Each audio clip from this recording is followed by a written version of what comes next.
Bung Rey, mau melanjutkan soal tadi closing statement, silakan. Mau lanjutkan dikit boleh tadi, aspirasi atau provokasi? Oh ya. Ada sinyal Ikut. Kalau David Pajung kan memang cara berpikirnya Jokowi kan, asal kritik makar, kritik makar, kritik makar. Dan nampaknya belum ada Kita ideologis itu. Nampaknya belum Bung. adaptatif dengan gaya Pak Prabowo. Kalau Pak Prabowo kan yang disebut dengan tokoh kritis malah diundang ke istana kan. Nah ini agak beda. Kalau Pak Jokowi itu penjara, kritik, kriminal. Oh, enggak Jokowi itu enggak ngajak gitu juga. Pak Prabowo yang disebut tokoh kritis atau oposisi malah diundang oleh beliau datang ke istana kan. Nah, saya kira kedatangan tokoh-tokoh yang disebut dengan oposisi atau kritis itu juga mungkin menimbulkan pertanyaan, apakah memang suasana istana, kecenderungan istananya juga mulai berubah gitu. Apa yang kita maksud gitu? Kan kalau Bung Ade menyebut dan mengidentifikasi kawan-kawan ini, dan saya juga menyatakan juga tadi itu, yang hadir itu umumnya adalah orang yang disebut oleh Bung Ade, kalau nggak kritik, anti Jokowi lah, kira-kira begitu ya. Tapi mengapa Pak Prabowo mengundang orang-orang yang disebut Bung Ade sebagai anti Jokowi untuk hadir ke istana? Kira-kira kalau pakai istilahnya Bung Ade, apa enggak Pak Jokowi sakit hati? Kan kira-kira gitu ya. Nah, artinya apa gitu? Bagi saya ini mungkin agak sedikit menarik karena itu menimbulkan pertanyaan apakah di lingkaran istana juga ada perubahan dari orang-orang yang selama ini dianggap kritis kepada Pak Jokowi justru diundang oleh Pak Prabowo untuk hadir memberi masukan bahkan memiliki komitmen yang sama yang salah satunya dideklarasikan hari ini yaitu yang disebut dengan GMKR. Saya kira GMKR itu salah satu ide yang dimunculkan waktu pertemuan itu ya. Bukan GMKR-nya tapi komitmen untuk merabut kedaulatan rakyatnya kan. Dalam bentuk itu tanah macam-macam. Ya itu ininya kan. Hari ini dideklarasikan. Tapi begitu dideklarasikan ide yang sudah dibicarakan sebelumnya dengan Pak Prabowo disebut oleh mereka yang menyebut sebagai fansnya, pengikut Pak Jokowi sebagai gerakan makar. Karena ada bunyi karena ada bunyi poin memaksulkan itu yang wapres. Itu kan poinnya, memaksul. Kalau nggak ada itu nggak ada masalah. Iya, itu terserah aja. Yang saya mau katakan itu adalah ide yang salah satunya didiskusikan oleh mereka yang datang ke istana itu dan memiliki komitmen yang sama antara yang hadir ini dengan Pak Prabowo, lalu diekspresikan dengan mendeklarasikan MKGR ya, GMKR gerakan merebut kedaulatan rakyat, GMKR itu, yang tapi kemudian ditafsirkan oleh mereka yang pro Jokowi sebagai gerakan makar. Karena nggak ada pembicaraan itu tadi Pak Susno. Pak Prabowo yang memberi angin bagi munculnya gerakan itu, kita nggak tahu. Bung Rey. Kan itu pertanyaannya ya kan? Tadi Pak Susno udah jelaskan nggak ada pembicaraan soal itu, soal pemaksulan Gibran nggak dibahas. Ini waktu saya ngomong, kalau sebetulnya, jadi ya udah pelintir di luar itu. Kalau sebetulnya kawan-kawan yang disebut ini adalah gerakan makar, kan kira-kira gitu. Apa Pak Prabowo mau mengundangnya? Ah itu pertanyaannya kan? Itu, nah itu satu. Jadi apa statement memaksulkan wapres Gibran itu setelah pulang dari Pak Prabowo itu poinnya Bung. Setuju. Jadi baru tadi loh statement. Iya setuju saya. Tetapi kok pulang dari Pak Prabowo mereka malah mengatakan supaya Gibran dimakzulkan. Dipelintir menurut Bung. Dipelintir karena menurut Pak Susno nggak ada perbincangan soal itu. Iya, saya tahu. Kan nggak ada. Kita dengar. Pertanyaannya adalah soal kedaulatan. Pertanyaannya adalah kok pulang dari istana itu kemudian orang-orang ini GKMR ini GMKR ini menyatakan supaya Gibran dimakzulkan. Nah, yang menarik bagi itu saya apa penyebabnya, adalah Bung, itu? Gerakan yang disebut ini merupakan gerakan yang sebelumnya pernah menjadi pembicaraan dengan Pak Prabowo disebut makar. Karena ada poin mau memaksulkan wapres yang sah. Ya. Itu poinnya. Apakah berarti semua MKGR ini jadi makar? GMKGR ini jadi makar? Apakah berarti merebut kedaulatan rakyat itu disebut makar? Kalau Nah, bukan gini saya, kalau gerakan kedaulatannya itu Agendanya. disampaikan tidak, tapi kemudian ada penumpang gelap dalam tanda kutip. Iya. ingin Penumpang gelap memakzulkan bagaimana? Ada poin agenda. memakzulkan Jadi, Gibran. jangan tafsirkan. Wakil Sebab Presiden. menurut kawan-kawan ini, salah satu problem dari munculnya penjualan tanda kutip, Ini menurut Bung Ya. David lo ya. penjualan tanda kutip Memaksulkan apa wapres, istilahnya ini ya, itu apapun. sumber daya alam kita itu mungkin erat dengan kaitannya dengan kepemimpinan Pak Jokowi. Oleh karena itu mungkin Ini kecelakaan mereka berpikir lagi. kalau kita Ini salah berbicara persepsi tentang lagi. kedaulatan rakyat, Ini kita harus masuk berbicara pada tentang argumen menghakimi orang narasi lemah. dengan Ini yang saya bilang kecelakaan dengan berpikir murah. karena Sumber daya selalu alam dikaitkan kita. kepada Pak Jokowi. Dan itu betul. Sementara Pak Tidak Jokowi hanya itu cukup, punya skala hanya prioritas di sekedar, zamannya adalah apa namanya bagaimana itu ya, membangun infrastruktur, merebut, mengambil, bagaimana dan memberdayakan mendenda. Nggak sumber cukup. daya alam. Oke, Tapi sebentar. siapa sebetulnya yang Bagaimana Jadi Anda mau membangun mengaitkan sistem ini, dan saya tatanan paham demokrasi yang saya paham valid. maksudnya. Anda mau mengaitkan bahwa itu poin bukan penumpang gelap, tapi ada kaitannya. kok jangan-jangan itu tak satu pikiran. Oke. Jadi MK apa?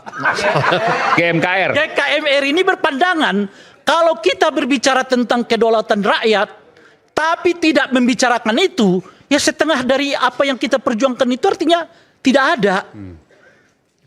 Itu loh kira-kira. Jadi ada kaitannya tuh. Ya, kaitkan apa kaitannya pertemuan dengan Pak Prabowo yang diskusinya tadi bicara soal hal-hal konstruktif menurut Pak Susno dengan rencana pemaksulan Wapres. Apa korelasinya?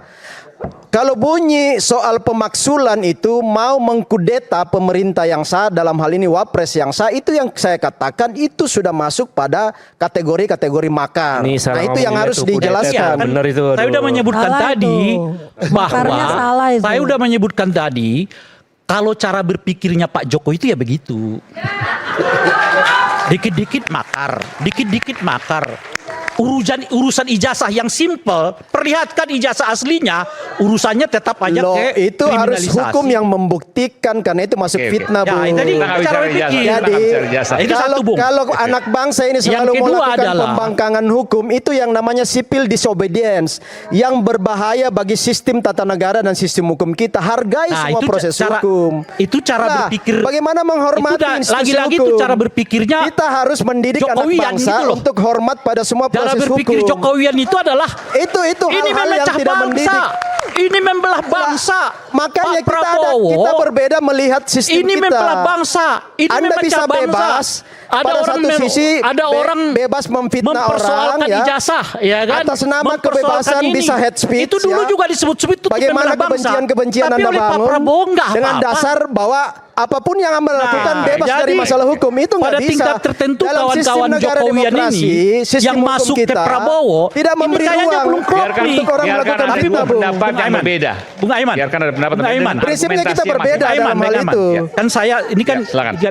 ini kan cara Jokowi juga yang begini-ginian nih, gitu loh kira-kira. Enggak menghormati. Jokowi menghargai sistem Enggak hukum. menghormati orang yang lagi kan ketika semua orang berbicara nggak ada yang interupsi toh. Tapi inilah gaya dari Jokowian itu gitu loh kira-kira. tuh. Enggak. Jadi Pak satu- Jokowi itu menghargai semua Bang, proses saya belakang, hukum, Bang, saya belakang. Bung Rey. Beginilah ya, Biar- satu yang disebut dengan Jokowinya itu adalah dikit-dikit makar. Dua yang disebut dengan Jokowi itu kalau dia nggak bisa menghadapinya dengan logika, dia bawa polisi. Ya. Yang ketiga, Ini merendahkan Jokowian polisi itu lagi. adalah Emang polisi bisa kalau orang dibawa-bawa? berbicara, Sebentar. kalau orang berbicara dia suka menimbrungkannya itu. Padahal pada fase di mana orang berbicara sendiri-sendiri. Kecuali pada fase di mana kita memang berdebat. Kan bukan. Ini fase setiap orang mengungkapkan closing statement. Itulah makanya saya diam tadi. Saya Bung Ubaid ngomong kita diam tadi. Bung apa namanya? Saya. Ya, Boni, Bung Boni. Boni. Nama saya siapa? Bung Boni juga. Kita diam tadi. Meskipun kita banyak yang nggak setuju, nanti akan diberi kesempatan kalau sudah ada waktunya kan kira-kira gitu. Nah ini Jokowian yang ketiga tuh cirinya tuh. Sorry saya Oke, potong oke, lagi. baik. Ini Nah, dipersilakan terakhir, oleh Bung terakhir, Aiman tadi ya. Terakhir Bung saya Aiman kan memberi jatah ruang saya tadi. nih yang diambil terus nih. Yang terakhir kawan-kawan sekalian, kan tadi saya menyebut hampir di 80% sekarang aktor dan kekuatan politik itu berada di lingkaran Pak Prabowo. Oleh karena itu harus tetap ada yang bersemangat untuk mencoba berada dengan sepenuh hati agar demokrasi yang kita idamkan ini tetap jalan. Meskipun itu jumlahnya 20% yang kita sebut tadi. Oleh karena itulah kita berharap dari 20% itu ada yang tetap berdiri mengatakan kami siap untuk menjadi bagian dari barisan oposisi Indonesia. Terima kasih. Oke. Sedikit silakan tadi saya berikan kesempatan untuk jawab, tapi sedikit aja. Iya, jadi ini bukan soal Jokowi, orang Jokowi atau cara berpikir Jokowi. Jokowian tadi disebutnya. Jokowian ya, apapun argumen yang dibangun Bung Rey itu. Tetapi gini, kami ini melakukan pembelaan karena pertama menghargai mantan-mantan presiden kita yang harus diberikan penghormatan sesuai dengan posisi dan tempat-tempat yang terhormat. Itulah adab sebagai anak bangsa. Kalau semua pemimpin kita fitnah, kita nafikan, kita tuduh, ini tidak memberikan gambaran bahwa bangsa ini adalah bangsa yang beradab. Kenapa kami ada berdiri di situ? Ini soal penghargaan pada 10 tahun kepemimpinan Pak Jokowi yang begitu. Anda pun penikmat-penikmat dari karya-karya Jokowi. Tol, infrastruktur, kebijakan-kebijakan luar biasa ya. Itu yang nggak fair. Hargailah para pemimpin kita. Semua pemimpin punya kelebihan dan kekurangan. Itu yang saya maksudkan, hargai Hargailah semua rakyat kelebihan Indonesia. kekurangan itu. Silakan. Dah. Ya, Silakan. saya yang Nanti terakhir nggak kan. selesai sampai pagi nih nanti. Saya yang terakhir kan. Ya. Pertama dari perdebatan malam ini saya bisa melihat bahwa memang kita bisa menarik kesimpulan sebenarnya yang diundang oleh Pak Prabowo itu bukanlah oposisi, karena tidak ada istilah oposisi dalam sistem hukum kita. Tidak ada istilah. Yang ada adalah berada di luar pemerintahan atau di dalam pemerintahan. Itu satu. Saya juga tahu benar orang-orangnya. Bang Kasusno kan lebih pada aspek selama ini kritis terhadap persoalan hukum. Jadi bukan terhadap pemerintah. Mbak Siti Zuro, saya beratus kali bareng dia di TV. Saya tahu benar beliau memang tidak banyak suka pada pemikiran Pak Jokowi, tapi sangat mendukung Pak Prabowo. Sejak Pak Prabowo bersaing di 2014 dengan Pak Jokowi. Jadi bukan. Demikian juga Abraham Samad lebih pada Pak Jokowi dan sebagainya. Satu lagi siapa tadi? Lupa saya. Tapi itu juga bukan orang yang merupakan oposisi atau pengkritiknya Pak Prabowo. Jadi mereka diajak berdiskusi untuk memikirkan kepentingan rakyat. Seharusnya yang ikut diundang itu ada Bang Rey sama Bang Ubed. Gitu ya. Harusnya yang hari ini kelihatan juga gitu bagaimana Tahap berikutnya. tahap berikutnya. Itu satu. Saya juga tidak suka ya pada istilah dikit-dikit makar. Kita kan sudah tahu menurut Prof. Lely, ada yang tadi 4 sampaikan bukan makar. bukan. Kenapa? Ada 4 purnawirawan jenderal yang kemudian bahkan menandatangani. Lalu kemudian diusulkan ke DPR untuk soal pemakzulan Gibran. Nah itu kan juga bukan makar, itu kan diatur dalam KUHP pasal 104, 106, 107, 108. Ya kan? Kalau ingin memisahkan diri dari wilayah, membunuh presiden dan wakil presiden, salah satu, salah duanya kan itu. Nggak ada istilah kalau baru menyampaikan keinginan, kan di situ ada disuarakan diminta untuk bisa kepada Pak Presiden supaya Gibran dimakzulkan. Kan permintaan, itu aspirasi. Aspirasi itu kan harus didengar saja. Apabila mereka menemukan jalannya, mereka sendiri nanti akan menggodok apakah itu akan mereka sampaikan kepada DPR atau bukan. Jadi jangan baper, istilahnya itu ya, jangan baper terhadap dunia politik seperti itu. Kita berpuluh tahun nih sama Bang Ray, Bang Boni juga dengan saya, Bang Ubed itu membicarakan persoalan politik dalam negeri. Kita tahu di awal-awal pemerintahan Pak Jokowi memang kita lihat begitu bagus. Saya bahkan menulis di 3 tulisan di majalah Gatra waktu itu. Majalah Gatra yang minta, Bunda tolong bantu kami tulis tentang Pak Jokowi. Jokowi dalam gestur kepemimpinan. Untuk pertama kalinya satu-satunya presiden yang berani melakukan hukuman mati terhadap bandar narkoba siapa? Pak Jokowi. Sampai kemudian Pak Jokowi ngenyek sama Pak Prabowo. Dibilang saya kelepak-kelepak, dibilang saya pelengak-pelengok. Tapi saya yang berani menghukum mati bandar narkoba, kata dia. Itu dalam perkembangannya kita melihat itu. Kemudian saya menulis lagi satu, bertaruh kemenangan di Mahkamah Konstitusi. Itu semua tiga-tiganya majalah Gatra yang minta saya untuk menulis. Opini itu terbangun itu karena ulah teman-teman calon anggota DPR yang dia menang kurang di bawah 2%, tapi tetap menggugat di Mahkamah Konstitusi. Jadi apa dinamika yang terjadi? Nah, soal pemilihan langsung, kalau hak politik rakyat tentang kedaulatan, rakyat ingin menjalankan hak politiknya, lalu ingin dikebiri, yang seolah-olah rakyat ini tidak mengerti sama sekali tentang pemilihan, itu saya katakan sekali lagi, satu-satunya hak yang dimiliki rakyat itu adalah memilih, karena dia belum tentu bisa dipilih. Dan 5 tahun sekali loh. Mereka ingin gembira masuk ke bilik suara, menentukan pilihannya. Itu dibahas. Kan itu terjadi setelah reformasi. Sebelumnya siapa yang milih? DPRD. Yang milih presiden siapa? DPR, MPR. PR, iya. Iya kan? Siapa yang menentukan itu? Lah mereka sendiri. Lalu ketika mereka merasa rugi sekarang, biaya politiknya tinggi, padahal tiap rakyat cuma dikasih sekelas sembako. Lalu mereka ingin merubah lagi yang sudah secara gembira ria dipegang oleh rakyat itu. Siapa yang salah? Salahkah pemilihan langsung? Tidak salah. Tapi kalau ada pemikiran silakan perjuangan. Kita juga rakyat akan berjuang supaya hak kita tidak diambil. Oke, baik. Itu ya. Dan terakhir Kang Aiman. Ya. Memang kalau kita ingin berpikir tentang rakyat, jauhkan pikiran kita dari menjilat pada kekuasaan. Itu ya. Kalau Anda, saya tahu Bang Ade Armando sampai harus ditelanjangi. Karena beliau waktu itu konsisten mendukung Pak Jokowi, benci pada Pak Prabowo. Setiap hari kita di TV dengan Paldo Maldini dan sebagainya yang ngata-ngatain Jokowi, dari PSI dengan Raja Juli Antoni. Pertama kali muncul bareng saya di TV One waktu itu. Lalu kemudian ketika masuk ke dalam kekuasaan, semuanya kehilangan idealismenya. Kenapa itu terjadi? Tadi saya katakan ketika orang masuk ke dalam sistem, tidak ada yang bisa merubah sistem. Tapi mereka terseret ke dalam sistem. Saya pernah ngobrol sama Kwi Kian Gi. Apa kata Kwi Kian Gi? Mbak Leli tahu nggak? Katanya, saya itu sendirian berteriak. Yang lain tidak mau ikut. Lalu apa yang bisa saya rubah kalau saya sendirian? Itulah orang-orang yang punya idealisme terpuruk. Kemudian didengungkanlah anak-anak muda, reformis, semuanya mari masuk ke DPR. 2009 tukang sepatu, tukang sol segala macam itu masuk ke DPR. Ada 158 partai turun menjadi 48 partai. Yang dipilih oleh rakyat hanya 10 partai. Kita berharap ada perubahan wajah di parlemen.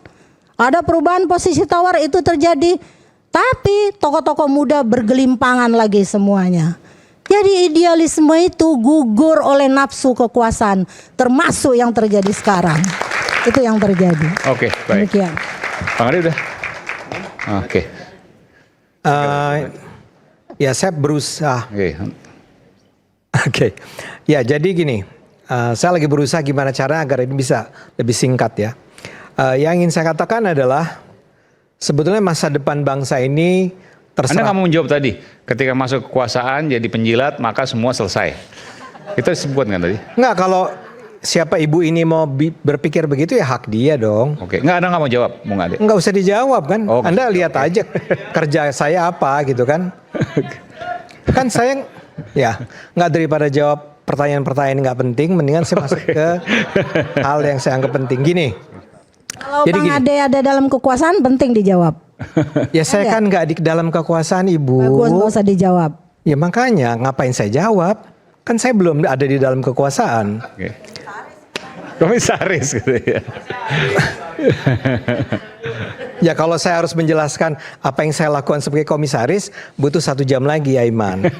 Jadi saya akan katakan saja begini. Tadi itu saya terpotong ketika saya menjelaskan bahwa sebenarnya seharusnya tidak ada lagi anak sekolah di Indonesia yang datang dari kalangan menengah ke bawah itu yang sampai tidak mampu membayar uang sekolah atau tidak mampu membeli pensil tadi ya dikatakan, tidak mampu membeli pakaian. dengan nilai yang sebenarnya rendah. Karena sebetulnya negara ini sudah menyediakan yang namanya KIP, PIP, Program Indonesia Pintar, yang jumlahnya terentang dari Rp300.000 sampai Rp1 juta. Jadi seharusnya nggak ada. Saya tanya tapi sama Anda, kenapa akhirnya anak itu nggak memperolehnya? Ada banyak penjelasan, ibunya pindah dan segala macam. Tapi sebetulnya yang terjadi di seluruh Indonesia bukan cuma anak itu aja. Ada banyak anak Indonesia yang nggak dapat PIP. Saya bisa tanya ke Anda, barangkali Anda sebaiknya tanya sama teman-teman Anda dapat PIP nggak? Tapi teman Anda yang menengah ke bawah ya. Kalau yang menengah ke atas emang enggak. Itu banyak yang nggak dapat, ya. Dan ini bukan terjadinya di Sumatera jauh di sana gitu, atau di NTT. Bisa di Jakarta, bisa di Bogor, bisa di Bekasi, bisa di daerah-daerah Jawa Barat. Kenapa? Karena korupsi. Siapa yang korup? Bahkan kepala sekolah. Uang tidak sampai ke tangan si anak karena diambil oleh kepala sekolahnya, bekerja sama dengan banknya. Sekarang saya mau tanya, yang saya ajak Anda semua dan penonton di rumah juga begini. Tadi saya katakan, saya sekarang sedang merasa bersyukur kita punya seorang presiden yang saya bisa harapkan sekali bisa memerangi korupsi. Karena tadi saya sebut 3 hal kan, karena dia itu adalah seorang ketua Gerindra, partai yang besar, dia itu punya partner yang kuat yaitu Jokowi dan Gibran, dan ketiga adalah karena dia itu sudah kaya. Tapi itu tidak cukup. Karena pelaksanaan di bawah seperti tadi dikatakan di NTT nggak jalan karena pelaku-pelaku di lapangannya itu adalah orang-orang yang korup, yang sudah berpuluh-puluh tahun korup. Yang tadi dikatakan sebetulnya dalam percakapan kami ini Pak Prabowo mau mengubah sesuatu yang sudah bertahan selama 50 tahun. Gimana Anda mengubahnya? Yang ingin saya katakan adalah, yuk kita sama-sama bantu kalau gitu. Saya nggak apa-apa Anda mau bikin GMKR kayak, ya, itu hak Anda sebagai warga negara di negara demokrasi. Itu hak Anda sepenuhnya. Saya mungkin nggak suka, mungkin Anda juga nggak suka, mungkin ya, atau pasti nggak suka ya. Tapi ya itu hak orang untuk bikin itu. Orang itu mau mengatakan apapun tentang Prabowo bodoh atau Jokowi goblok, itu pengecut, maling, goblok, segala macam. Terserah. Itu hak Anda untuk mengatakannya. Saya punya hak sebenarnya untuk tidak mendengarnya. Ya, marilah kita jalankan demokrasi. Tapi masalahnya yang tadi saya kembali ke tadi ya. Kalau dalam demokrasi itu Anda punya hak bikin GMKR, Anda mau bikin perkumpulan pecinta dracin. Boleh nggak? Boleh, terserah Anda. Drama Cina. Ya, Boni nggak tahu drama Cina kan? Kalian suka pasti kan? Perkumpulan pecinta drakor. Apa? Drama Korea. Drama Korea. CEO yang nyamar. Ah, iya ya. Jatuh cinta sama mahasiswa. Katanya putri kerajaan. Enggak, kalau drama Cina perempuannya miskin ya? Iya enggak? Perempuannya harus miskin ya? Ya, miskin. Tapi cowoknya kaya. Nah, Anda mau melakukan itu ya terserah Anda mau kampanye juga apa. Saya cuma ingin menyarankan, kalau Anda betul-betul peduli, kenapa enggak gerakan mahasiswa itu betul-betul terlibat dalam upaya untuk menyelamatkan masyarakat seperti tadi? Kalau Anda lihat di jalanan rumah di depan Anda tuh ada bolong-bolong, itu pasti korupsi. Ya mungkin nggak pasti, tapi kemungkinan besar uangnya dikorupsi. Anda bisa bersuara nggak? Bisa. Anda sebaiknya mengorganisir diri untuk bicara sama penguasa-penguasa daerah bahwa saya nggak terima nih jalanan di depan rumah saya ini bolong-bolong seperti ini. Mana duitnya? Kami mau lihat. Berani nggak Anda melakukan itu? Saya sarankan berani. Dan bersama-sama, gerakannya harus kolektif. Lawan korupsi. Korupsi di negara ini sudah sedemikian. Oke. Iya kan? Dipersingkat Mas Ade, udah lewat jam 11 soalnya. Ya, oke. Saya ingin katakan adalah kenapa kita nggak ambil pilihan kayak tadi bantu di NTT. Ya, tentu yang akan bisa terlibat di sana teman-teman NTT sendiri ya. Tapi kalau Anda datang dari daerah manapun, lakukan sesuatu. Oke. Daripada maksud saya berantem yang berkelanjutan selama setahun tentang taruhlah mengenai ijazah. Ya. Menurut saya itu selesaikan di pengadilan, selesailah. Ya. Gak pernah. Ini Ya oke, ya terserah. Anda boleh punya pendapat apapun. Tapi lakukan sesuatu yang bermanfaat buat masyarakat luas. Daripada kita cuma berbicara seperti pertarungan kaum elit yang mengabaikan nasib rakyat kita. Oke. Terima kasih. Oh, tuh. Oke. Ya, oke. Terakhir Pak Susno, nanti Bu.